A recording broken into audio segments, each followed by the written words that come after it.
In America, everyone counts, and the 2020 census is how that great promise is kept. Respond today online, by phone, or by mail, and help inform hundreds of billions in funding for education, health programs, and more. Shape your future. Start at 2020census.gov. Folks, in Flint, a water crisis legal settlement has been proposed. It totals $600 million and will create a victim compensation fund. Flint residents will be eligible for hundreds of millions of dollars in payments from a court-monitored victim compensation fund, with nearly 80% of the payments going to those who were under 18 at the time of the crisis, which of course began in April 2014. Now, parties to the settlement would include multiple government defendants, including the state of Michigan, the Michigan Department of Environmental Quality, and all individual state defendants, including former Michigan Governor Rick Snyder, who left office in 2018. Children are particularly vulnerable to the toxic effects of lead, which can impact brain development, and the state will create a dedicated $12 million fund to provide special education and other services for students who suffer long-term health and behavioral impact from lead poisoning. About 65% of the money will go to Flint residents who were 6 and under when they were first exposed to lead in Flint water, with 10% going to those who were between the ages of 7 and 11, 5% those who were 12 to 17, about 15% go to adults, 3% for property damage, and 0.5% to cover business losses. This, Greg, is one of those things that, frankly, could have been averted. And the fact that here we are 6 years later, and they're just getting to a settlement, the children there were a number of women who, again, this is where all the pro-lifers, a number of women lost children because of this Flint water crisis. And these children are going to have to be monitored for the next 20, 30 years. Their children are going to have to be monitored as a result of what happened. Well, absolutely, Roland. And again, it just undergirds the importance of process with this. I mean, in I think it was 2018, Judge Levy there, federal judge, district court judge, appointed, I think Senator, I'm trying to remember, Carl Levin, I think, was one of the people who was appointed to monitor this. And the negotiations are ongoing with, they're going on to sue the EPA. That's one of the things in this settlement and so forth. But the point is that you have to have, this is why participating in the political process is so important. These are federal judges who are mandating this stuff, who are convening these types of entities. And when you do not participate, you can set it up, whether it be a lawsuit to say, put the mailboxes back, or one to say, make this right in the city of Flint. A judge is going to hear that. A federal judge is going to hear that. And those judges are appointed by the people we vote for.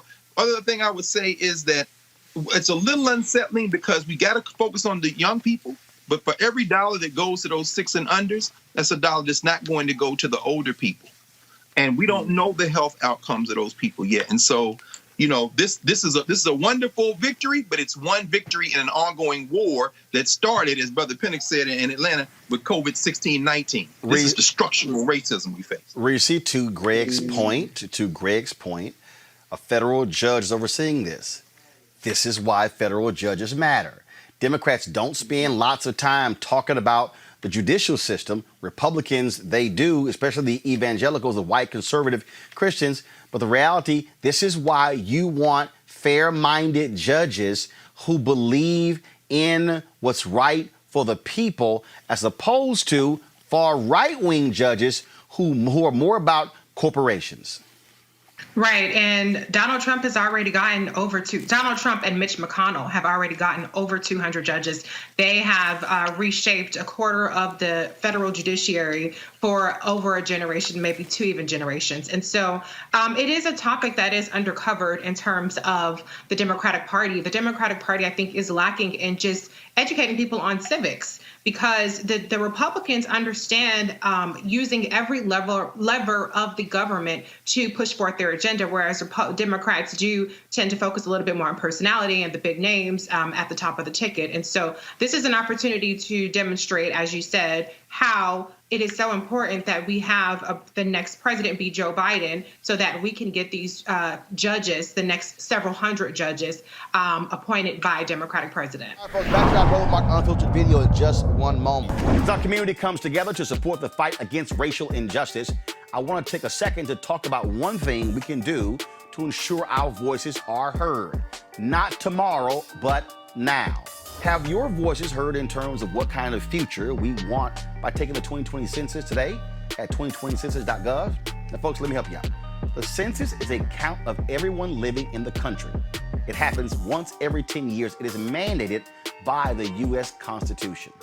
The thing that's important is that the census informs funding, billions of dollars, how they are spent in our communities every single year. I grew up in Clinton Park in Houston, Texas, and we wanted new parks and roads and a senior citizen center. Well, the census helps inform all of that and where funding goes.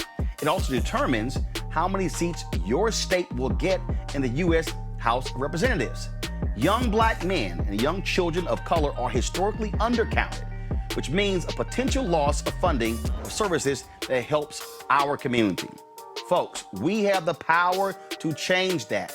We have the power to help determine where hundreds of billions in federal funding go each year for the next 10 years. Funding that can impact our community, our neighborhoods, and our families and friends. Folks, responses are 100% confidential and can't be shared with your landlord, law enforcement, or any government agency. So please, take the 2020 census today. Shape your future. Start at 2020census.gov.